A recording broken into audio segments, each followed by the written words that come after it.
how the United States or the government at this point plans on going ahead and vetting all of those who entered the country back in 2021. That's going to be a major task. And the president hasn't just referred to these people who entered the country back in 2021 from Afghanistan. He's also spoken about aliens in general. Anybody who's entered the United States from a different country shall be vetted, which brings one thing to focus, which is when the operation took place back in 2021 under the Biden regime, there have been negligences and lapses that has to be brought to the forefront in terms of the vetting process of bringing these people in to the country. And second, how this government will be proceeding with such a backlog in terms of, when I say backlog, I mean how they will be vetting the number of people, 70,000 almost, who had entered the country during that time. How will they go back to tracking where each of these people are at this given point in the United States and checking their background? Well, you're just referring to a very small set of number there. Share 70,000 is the number of, Afghan people who enter the country. He's ordered a review of every alien, and that means everybody who's in America. That number is probably going to be millions. And you'll have to wait and watch how that turns out, honestly. But I think has been development since President Trump took office.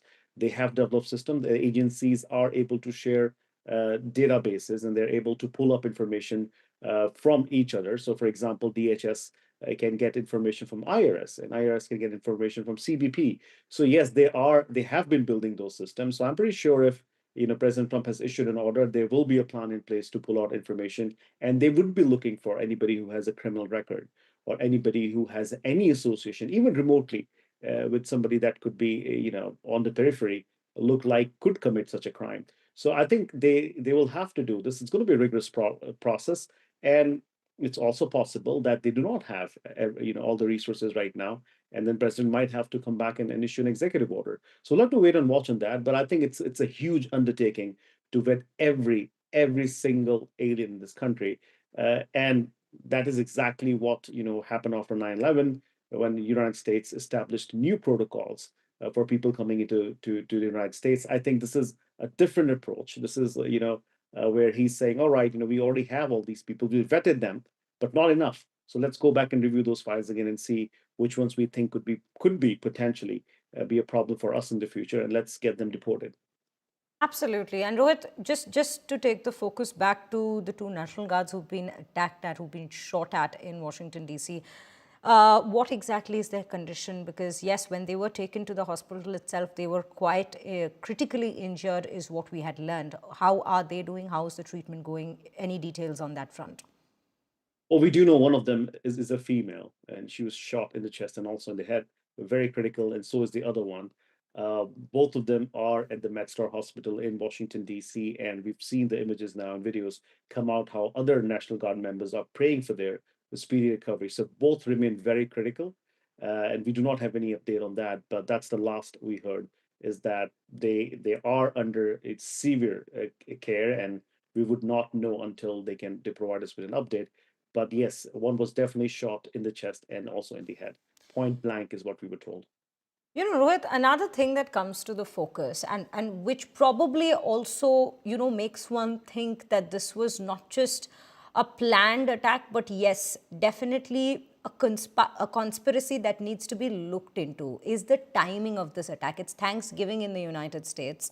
And which is why it's Thanksgiving the next day. The attack took place on the eve of Thanksgiving, which is a time of celebration for people in the very country. And even if we speak of those who are involved in the services, in the government, it's a happy time. It's a moment for celebration for everybody. They all go back to their families, and which is something that Donald Trump or be it J.D. Vance, they've all mentioned.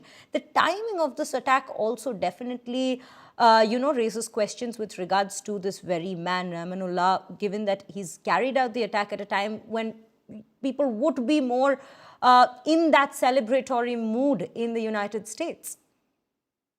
Well, the federal offices and buildings in Washington, D.C.